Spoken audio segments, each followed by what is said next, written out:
please subscribe and don't forget to press the bell icon to get notified whenever we upload a new video. आतंकी संगठन हिजबुल मुजाहिदीन की बड़ी साजिश का पर्दाफाश हुआ है।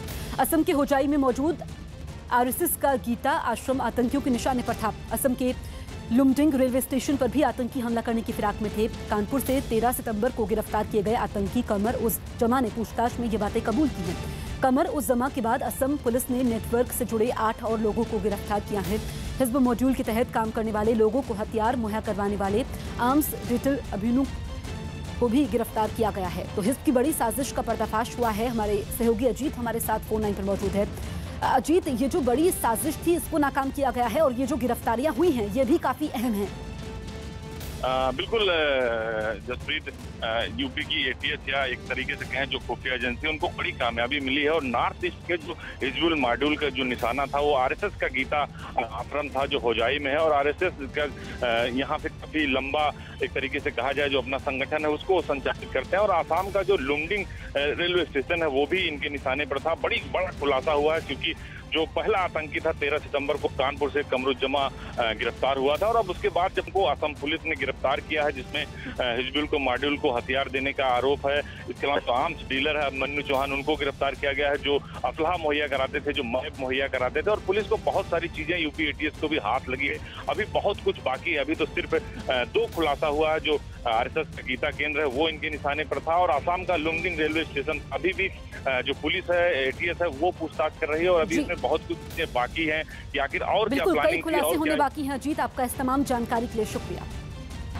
बिहार के मुजफ्फरपुर में एक गाड़ी पर कई राउंड गोलियां चलने के बाद भी भीड़ ने उसे घेर लिया। इस कार में सवार शहर के पूर्व मेयर समीर कुमार और उनके सहयोगी की कुछ अज्ञात हमलावरों ने गोली मारकर हत्या कर दी। इस वक्त की बड़ी खबर हम आपको बता रहे हैं। बिहार के मुजफ्फरपुर में एक गाड़ी पर कई राउंड गोलियां चलने के बाद भी भीड़ ने उसे घेर लिया। इस कार में सवार शहर के पूर्व मेयर समीर कुमार और उनके सहयोगी की कुछ अज्ञात हमलावरों ने गोली मारकर हत्या कर दी।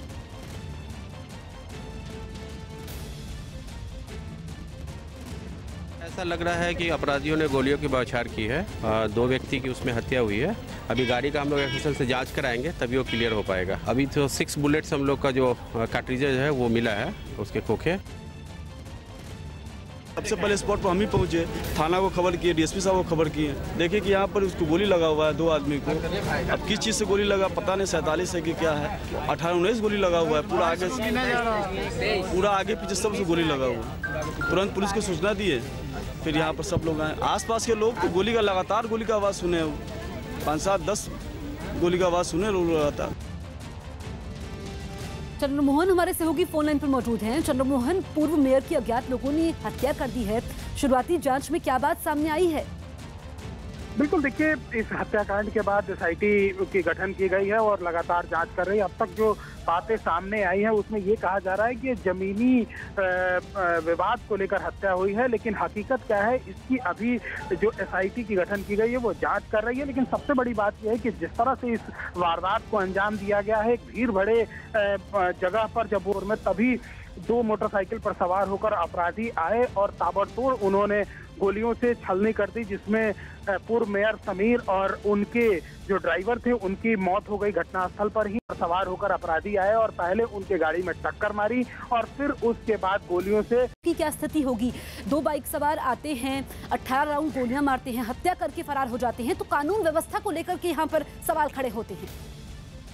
बिल्कुल, देखिए साफ तौर पर इस हत्या का आरोप घर वाले लगा रहे हैं कि इनकी जान की खतरा थी, जिसको लेकर कई बार प्रशासन को इत्तला भी कर चुके थे, लेकिन कोई इनका सुनने वाला नहीं था और शायद यही वजह है कि यह घटना सामने आई है। जब वो शहर की ओर जा रहे थे तभी अपराधियों ने। बिल्कुल चंद्रमोहन, जो बात आप बता रहे हैं ये दूसरा पहलू भी देखने को मिला है कि जान को खतरा था और इसको लेकर के प्रशासन को बताया भी गया था। क्या कोई लिखित शिकायत दी गई थी? इस बारे में आपके पास कोई जानकारी है? बिल्कुल, परिवार वाले ये जरूर कह रहे हैं कि इससे पहले उन्होंने जब उनको सिक्योरिटी मिला हुआ था और जब सिक्योरिटी विड्रॉ किया गया था उस समय इन्होंने लिख कर दिया था, लेकिन इसमें कितनी सच्चाई है ये प्रशासन के लोग जब प्रेस कॉन्फ्रेंस करेंगे उसके बाद सामने आएगा। लेकिन परिवार के लोगों का साफ तौर पर यह आरोप है कि ये जो घटना हुई है इसमें कहीं ना कहीं पुलिसिया लापरवाही रही है, क्योंकि समीर कुमार आज से कुछ दिन पहले ही उन्होंने ये भी कहा था कि उनके ऊपर जान का खतरा है और कई बार वो प्रशासन को फोन कर इस बात का इतला भी कर चुके थे। ऐसे में उनको सिक्योरिटी प्रोवाइड नहीं कराना और कल जब वो शहर की ओर जा रहे थे तब अपराधियों की ओर से गोली से उनको छलनी कर देना, कहीं ना कहीं सीधे लॉ एंड ऑर्डर पर ही सवाल खड़े हो रहे हैं कि आखिर मुजफ्फरपुर जिला जहां इनकी हत्या हुई है वहां पर भीड़ भाड़ वाला इलाका है और तब अपराधी, और ये भी कहा जा रहा है कि ऑटोमेटिक हथियार से हत्या हुई है, सीधे तौर पर 47 का हवाला दिया जा रहा है। तो 47 जैसे अगर हथियार शहर में अपराधी खुलेआम लेकर घूम रहे हैं तो ये सीधे तौर पर लॉ एंड ऑर्डर का कहीं ना कहीं सवाल खड़ा हो रहा है कि आखिर मुजफ्फरपुर जिला में ये क्या हो रहा है कि अपराधी खुलेआम 47 जैसे हथियार लेकर घूम रहे हैं। और बिल्कुल चंद्रमोहन, आप हमारे साथ बने रहिए। इस वक्त आरजेडी नेता बने हुए हैं नवल जी। जो ये घटना सामने आई है कि पूर्व मेयर ही सुरक्षित नहीं है, 10 सेकंड में 18 राउंड गोलियां चली हैं और हत्या कर दी जाती है पूर्व मेयर की। नहीं, देखिए, बिहार सरकार की नाकामी तो एक साल में हर एक फ्रंट पे दिखी है और उसी में यह एक नया अध्याय जुड़ गया है। और आप देखेंगे कि जिस तरह का क्राइम इस सरकार में हो रहा है, जब से नीतीश कुमार बीजेपी के प्रभाव में उनके साथ गए हैं और जनादेश को धोखा देकर गए हैं, तब से आप देखेंगे पिछले एक साल में हर तरह का अपराध वहाँ पे देखने को मिलता है। आए दिन जिसकी कोई संभावना नहीं है, जिसका कोई इतिहास नहीं है बिहार में उस तरह के क्राइम का, वो सारे तरह के क्राइम के नायक बन चुके हैं नीतीश कुमार जी। और उसी में यह एक नया अध्याय जुड़ा है कि जब उस शहर का जो प्रभावी इलेक्टेड बॉडी के हेड रहे हुए व्यक्ति को भी नहीं छोड़ा जा रहा है, तो फिर आम आदमी की क्या स्थिति होगी। बिल्कुल। और इस वक्त हमारे साथ जेडीयू से नीरज कुमार जी हैं, उन्हीं से जवाब ले लेते हैं। नीरज जी, आपने सुना नवल किशोर जी को कि सीधे सीधे यहाँ पर खड़ा कर रहे हैं। नवल किशोर जी राष्ट्रीय जनता दल के प्रवक्ता है ना, आपको नहीं मालूम है क्या? नहीं, हम आपसे नहीं बात कर रहे हैं। आपने एक बहुत गंभीर बात कही है कि बिहार में ऐसी घटनाएं नहीं हुई है, तो हम केवल आपके संज्ञान में लाना चाहते हैं, हम कोई आलोचना के दृष्टिकोण से नहीं। आप भी बिहार के अंदर राज किए हैं तो बहुत ज्यादा नहीं हुआ है। 118 मैस्केयर हुआ था, मैस्केयर नरसंहार। लेकिन अब बात खत्म करिए। आपने, क्योंकि आप नहीं देखे होंगे बिहार में उन घटनाओं को, सेनारी में घटनाएं। लेकिन नीरज जी, जो पिछड़कारों में हुआ इसको लेकर के तो पल्ला नहीं झाड़ा जा सकता है ना। यहाँ पर प्रशासनिक लापरवाही सामने आई है। नहीं, आप सुनिए मेरी बात मुझे बोलने दीजिए। नहीं, लेकिन आप जिस तरह से बात करेंगे, आप जिस तरह से सरकार बेशर्मी की तरह इन बातों को नजरअंदाज कर रही है, उसी तरह से आप बेशर्मी की तरह ये बात कर रहे हैं। जिस बात का कोई सिर पर नहीं है, आपने तो सारे अपराधियों को, जितने भी नरसंहार हुए हैं बिहार में, उनके अपराधियों को जब हाईकोर्ट ने रिहा किया, अपने चुनौती बात करते हैं, सारे अपराधियों को छुड़वाया है आपने। आयोग को आपने क्यों खारिज किया? क्यों उसको खंडित किया? अमीर आयोग को आपने क्यों खारिज किया? क्यों सरकार में आते ही उनमें कौन लोग थे? आप पूरा रणवीर सेना के लोगों को बचाने का काम किया, क्यों नहीं बोलते हैं? आपको इस बात की समझ। चलिए, ऐसे में किसी की बात नहीं सुनी जा रही है। नीरज जी, जो नवल किशोर जी बातें कह रहे हैं, लेकिन इस बात से पल्ला नहीं जो सरकारों में जो कुछ हुआ। यहाँ पर जो ताजा मामला सामने आया है कि पूर्व मेयर की हत्या हो जाती है, 10 सेकंड में इस वारदात को अंजाम दिया जाता है, तो यहाँ पर प्रशासन की, पुलिस की लापरवाही सामने आई है। बिल्कुल, मैं आपकी बातों से यह सहमत हूँ। मुजफ्फरपुर की जो घटना हुई है वह घटना बिल्कुल दुखद है, चुनौतीपूर्ण है। आधुनिक हथियारों से यह हत्या की गई है। वह घटना निश्चित रूप से दुखद है, चुनौतीपूर्ण है और इसलिए महत्वपूर्ण है। मुजफ्फरपुर बड़ा शहर है और उस बड़े शहर में दिन दहाड़े इस ढंग की घटना होती है, तो इसके लिए कोई अपनी प्रशंसा नहीं कर सकता है। लेकिन जो हम यह जरूर आपको यह कह रहे हैं कि जिसने भी चुनौती देने का काम किया, जिसने इसे कुकृत्य किया है, कुकृत्य मैं मानता हूँ इसको, तो उनके खिलाफ हम इतना जरूर आपको कह सकते हैं कि जल्द से जल्द कार्रवाई के नतीजे। चलिए नीरज जी, आप इस घटना को चुनौतीपूर्ण बता रहे हैं, लेकिन जो मेयर के परिवार वालों का दावा है कि पहले जो है सुरक्षाकर्मी को हटा लिया गया था 2 साल पहले, ये परिवार वाले दावा कर रहे हैं कि प्रशासन को आगाह किया गया था कि मेयर की जान को खतरा है। जो पूर्व मेयर हैं जिनकी हत्या कर दी जाती है, उसके बावजूद प्रशासन ने मामले का संज्ञान नहीं लिया।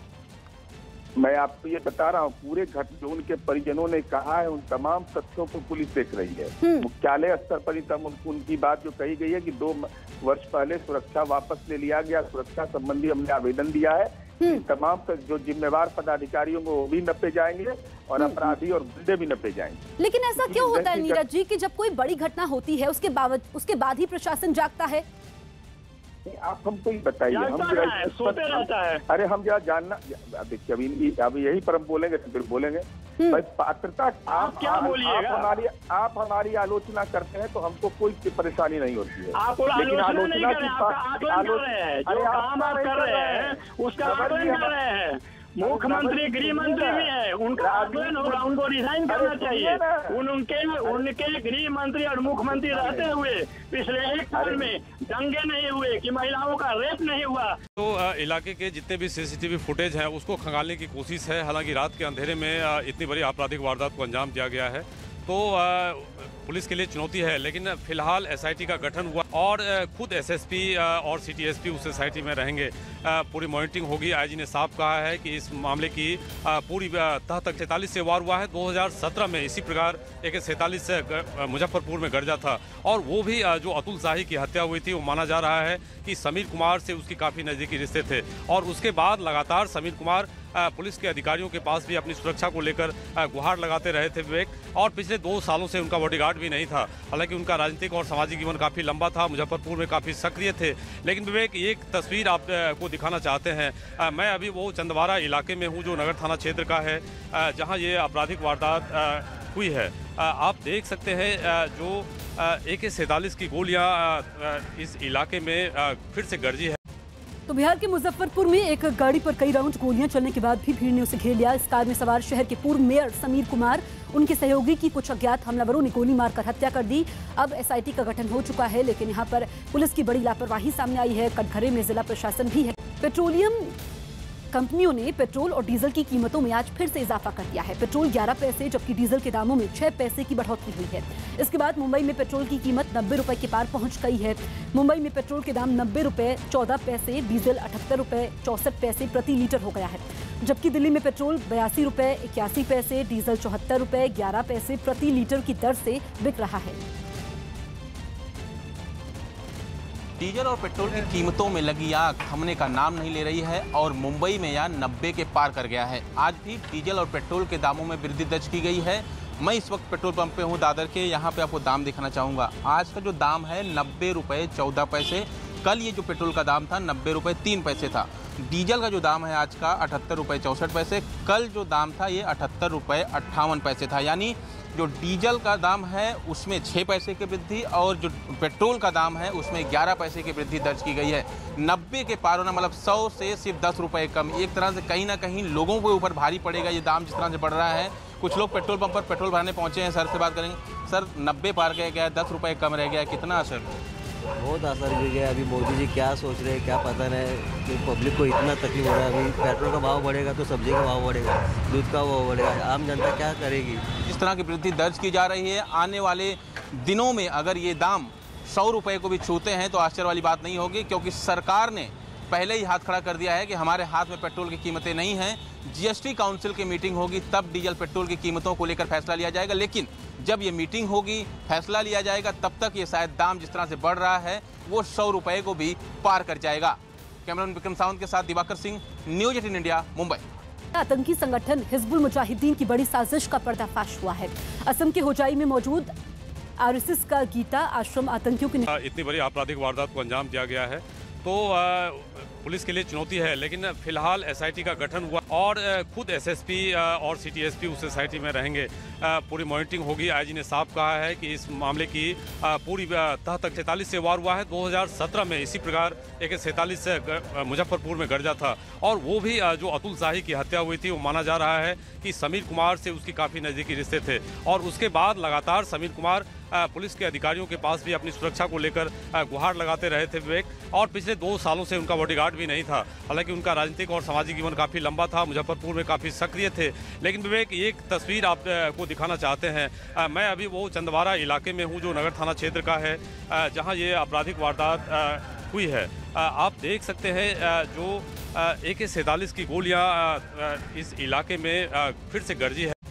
तो बिहार के मुजफ्फरपुर में एक गाड़ी पर कई राउंड गोलियां चलने के बाद भी भीड़ ने उसे घेर लिया। इस कार में सवार शहर के पूर्व मेयर समीर कुमार, उनके सहयोगी की कुछ अज्ञात हमलावरों ने गोली मारकर हत्या कर दी। अब SIT का गठन हो चुका है, लेकिन यहां पर पुलिस की बड़ी लापरवाही सामने आई है। कटघरे में जिला प्रशासन भी है। पेट्रोलियम कंपनियों ने पेट्रोल और डीजल की कीमतों में आज फिर से इजाफा कर दिया है। पेट्रोल 11 पैसे जबकि डीजल के दामों में 6 पैसे की बढ़ोतरी हुई है। इसके बाद मुंबई में पेट्रोल की कीमत 90 रुपए के पार पहुंच गई है। मुंबई में पेट्रोल के दाम 90 रुपए 14 पैसे, डीजल 78 रुपए 64 पैसे प्रति लीटर हो गया है। जबकि दिल्ली में पेट्रोल 82 रुपए 81 पैसे, डीजल 74 रुपए 11 पैसे प्रति लीटर की दर से बिक रहा है। डीजल और पेट्रोल की कीमतों में लगी आग थमने का नाम नहीं ले रही है और मुंबई में यह 90 के पार कर गया है। आज भी डीजल और पेट्रोल के दामों में वृद्धि दर्ज की गई है। मैं इस वक्त पेट्रोल पंप पे हूँ दादर के, यहाँ पे आपको दाम दिखाना चाहूँगा। आज का जो दाम है 90 रुपये 14 पैसे। कल ये जो पेट्रोल का दाम था 90 रुपये 3 पैसे था। डीजल का जो दाम है आज का 78 रुपये 64 पैसे। कल जो दाम था ये 78 रुपये 58 पैसे था। यानी जो डीजल का दाम है उसमें 6 पैसे की वृद्धि और जो पेट्रोल का दाम है उसमें 11 पैसे की वृद्धि दर्ज की गई है। 90 के पार होना मतलब 100 से सिर्फ 10 रुपये कम। एक तरह से कहीं ना कहीं लोगों के ऊपर भारी पड़ेगा ये दाम जिस तरह से बढ़ रहा है। कुछ लोग पेट्रोल पंप पर पेट्रोल भरने पहुंचे हैं। सर से बात करेंगे। सर 90 पार गया है, 10 रुपये कम रह गया, कितना असर? बहुत असर गिर गया। अभी मोदी जी क्या सोच रहे हैं क्या पता नहीं कि पब्लिक को इतना तकलीफ हो रहा है। अभी पेट्रोल का भाव बढ़ेगा तो सब्जी का भाव बढ़ेगा, दूध का भाव बढ़ेगा, आम जनता क्या करेगी? जिस तरह की वृद्धि दर्ज की जा रही है, आने वाले दिनों में अगर ये दाम 100 रुपये को भी छूते हैं तो आश्चर्य वाली बात नहीं होगी, क्योंकि सरकार ने पहले ही हाथ खड़ा कर दिया है कि हमारे हाथ में पेट्रोल की कीमतें नहीं हैं। GST काउंसिल की मीटिंग होगी तब डीजल पेट्रोल की कीमतों को लेकर फैसला लिया जाएगा। लेकिन जब ये मीटिंग होगी, फैसला लिया जाएगा, तब तक ये शायद दाम जिस तरह से बढ़ रहा है वो 100 रुपये को भी पार कर जाएगा। कैमरामैन विक्रम सावंत के साथ दिवाकर सिंह, न्यूज़ 18 इंडिया, मुंबई।